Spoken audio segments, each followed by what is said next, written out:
A paz do Senhor, Igreja de Cristo. Mais uma vez, Pastor Márcio, Assembleia de Deus, Central de Mesquita, Ministério Proclamar. Pertenço àquele ministério abençoado. Tenho como meu líder, Pastor Cláudio César Laurindo. Eu quero deixar uma mensagem para os amados irmãos nesta manhã. E eu quero falar um assunto mais polêmico e mais pesado do que a grande tribulação, a qual eu citei no vídeo anterior. Eu quero falar aqui sobre uma palavra que poucas pessoas pregam nas igrejas, gostam, e algumas pessoas não têm coragem de pregar, porque tem até medo, mas Deus me chamou para esse tipo de coisa, graças a Deus. No livro de Apocalipse, no capítulo 21, versículos 7 e 8, está escrito o seguinte, versículo 7: quem vencer dará todas as coisas, eu serei seu Deus e ele será meu filho. Mas no versículo 8 está escrito o seguinte: mas enquanto aos tímidos, aos incrédulos, aos abomináveis, aos homicidas, aos fornicários, aos idólatras e a todos os mentirosos, a sua parte será no lago que arde com fogo e enxofre, o que é a segunda morte, será a morte eterna. Eu quero te falar sobre uma palavra que é muito pesada, que chama-se inferno. Jesus, ele descreveu o inferno diversas vezes na Bíblia Sagrada. O inferno, ele existe e é real. Muitas pessoas falam assim quando a gente prega: o inferno já é aqui na terra. Amados, quem dera. Se fosse aqui da terra, estava muito bem, estava tranquilo, a gente ia viver, tranquilo. O inferno, ele é eterno e real, assim como o céu, ele é eterno e é real e será eterno, né? O inferno também, ele é real e será eterno. Fora de Jerusalém existia um depósito de lixo, ele queimava lixo constantemente. Jesus, ele apelidou o inferno de Geena também, porque esse fogo nunca se apagava. Eu quero dizer, meus irmãos, que uma mulher chamada Mary Baxter, nos Estados Unidos, em 1976, ela foi arrebatada ao inferno durante 31 dias. E aí Jesus ia caminhando com ela nas profundezas do inferno, é lógico, né? Porque Jesus teria que protegê-la contra as hostes de Satanás, contra o próprio Satanás, milhares e milhares de demônios. E ela via muitas almas ali, e via almas, Jesus é relatando almas de pessoas que serviram a Deus durante muito tempo, de crentes que nunca tiveram compromissos com a palavra, e Jesus é relatando o caso de algumas pessoas especificamente para ela. E o interessante de uma coisa, ela via diversas pessoas em estado de decomposição, como uma caveira, e essas pessoas viravam cinza de uma hora para outra e depois ressurgia, e o fogo surgia de dentro dela e não se apagava nunca, porque o fogo será eterno, onde o bicho nunca morre. Ela via também milhares e milhares de larvas surgindo de seus ossos. E agora eu quero citar sobre essa visão que Mary Baxter teve sobre os ossos sendo corroídos pelos vermes, e que nunca tinha fim. Você sabe o que significa os ossos na Bíblia Sagrada? Ele representa a vida espiritual da pessoa, representa a história da pessoa. No livro de Gênesis, no capítulo 50, antes de José morrer, ele falou assim para o povo que estava ali com ele, ele fez o povo jurar: quando eu morrer, leva meus ossos de volta para a minha terra, para Canaã. Por quê? Ele não queria que a história dele ficasse enterrada no Egito. Aí já no livro de Êxodo, Moisés foi e pegou os ossos de José e levou consigo para a sua terra. Outras passagens bíblicas falam também sobre os ossos. Eliseu, quando morreu, ele foi colocado numa cova, e aí aquela cova não tinha tampa, e um grupo de homens estava com uma pessoa morta, e quando eles viram que outro grupo estava vindo se aproximar dele, eles teriam um conflito, eles jogaram aquele homem morto dentro da cova. Só que a essência, louvado seja Deus, de Eliseu, ainda estava dentro daquela cova. Não quer dizer que os ossos ressuscitaram aquele homem. Quando aquele homem tocou nos ossos de Eliseu, ainda faltava um milagre para que o ministério de Eliseu fosse o dobro do ministério de Elias. E se concluiu ainda depois de Eliseu morto. Deus é muito tremendo. E aí aquele homem ressuscitou quando tocou nos ossos.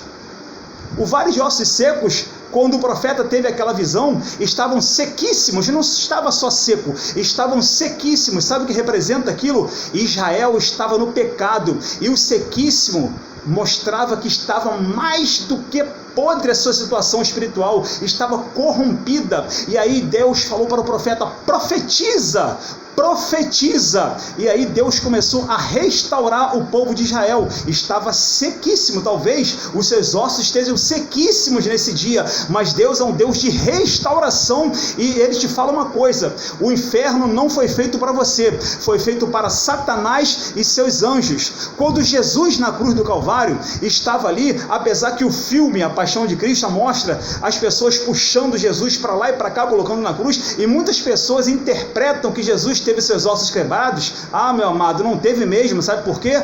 Porque o profeta Isaías falou assim, ó: nenhum de seus ossos será quebrado. Louvado seja Deus. Nenhum dos seus ossos foram quebrados. Já os ladrões que estavam à sua esquerda e na direita tiveram suas pernas quebradas, mas quando um dos soldados tentou quebrar as pernas de Jesus, não dava, porque o espírito de vida já tinha saído. Aleluia, já tinha saído, mas Jesus foi lá embaixo no Hades, resgatou os salvos do Velho Testamento, todos que estavam ali em repouso, e levou para o paraíso, juntamente com o ladrão da cruz, que se converteu no seu último momento. Voltando especificamente ao assunto sobre o inferno, agora eu quero falar para você que está desviado da presença do Senhor, está afastado, mas tem o seu pai dentro da igreja, tem a sua mãe, que é uma varoa excelente para a congregação, que é do ciclo de oração, e talvez você fique se agarrando na saia da sua mãe, pensando, meu amado, que a espiritualidade, a santidade da sua mãe vai te levar para o reino de Deus. Não vai não, a salvação é individual. Eu quero te falar que a oração, que teu pai talvez seja um grande pastor nomeado no Brasil ou no mundo, você está pensando que a santidade dele vai te levar para a glória? Não vai não. Eu vou te dar um exemplo bem claro. No livro de Jó, voltando até um pouquinho ao assunto dos ossos, quando Deus estava permitindo Satanás para que ele mesmo tocasse na vida de Jó, Satanás pediu para tocar, e Deus falou assim, ó: toca nele, mas nos ossos você não vai tocar não, porque na vida espiritual de Jó ele não tinha autorização para tocar. Então, voltando lá ao assunto do inferno, os filhos de Jó não tinham compromisso nenhum com Deus. A Bíblia descreve que Jó, ele fazia holocaustos constantemente pela vida de cada um de forma individual. Mas um belo dia, a casa caiu, meus irmãos. Literalmente caiu. Trazendo para os dias de hoje, os filhos de Jó, eles gostavam de curtir a vida, né? As noitadas, as baladas, os pagodes da vida, os baile funk da vida, como se fosse no dia de hoje. Os filhos de Jó não tinham compromisso, mas talvez estivesse se agarrando. Não, meu pai é crente. Apesar que Jó teve um encontro muito mais sério com Deus depois da sua prova, mas eles sabiam que Jó serviu a Deus, era temente a Deus. E aí, num belo dia, os 10 filhos de Jó estavam dentro da casa. Sabe o que aconteceu?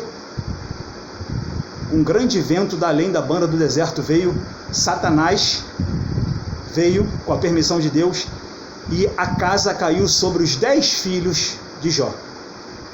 Tiveram morte instantânea. E agora eu te pergunto, será que eles tiveram chance de reabilitação naquele milionésimo de segundo, quando as paredes caíram? Eu não sei qual material que tinha naquela época, mas com certeza era um material pesado para ter uma estrutura de uma casa, de uma residência. Caíram e mataram os 10. Será que eles tiveram chance de se reabilitar com Deus e pedir perdão?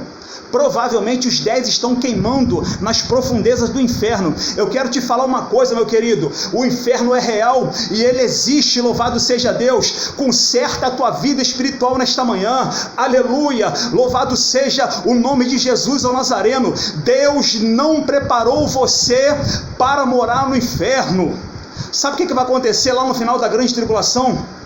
Deus vai pegar, literalmente, o inferno e vai lançar no lago de fogo. Existe uma coisa muito pior do que o inferno, que é o lago de fogo, preparado para Satanás, o anticristo e seus demônios.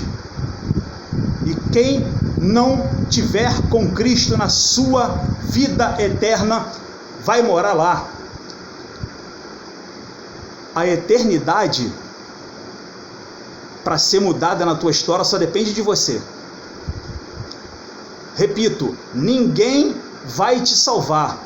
Deus não prometeu moleza para ninguém na conversão. Ser crente não é brincadeira. Leve o evangelho a sério. Largue as práticas mundanas. Se você xingava palavrão, você não xinga mais. Se você bebia, você não bebe mais.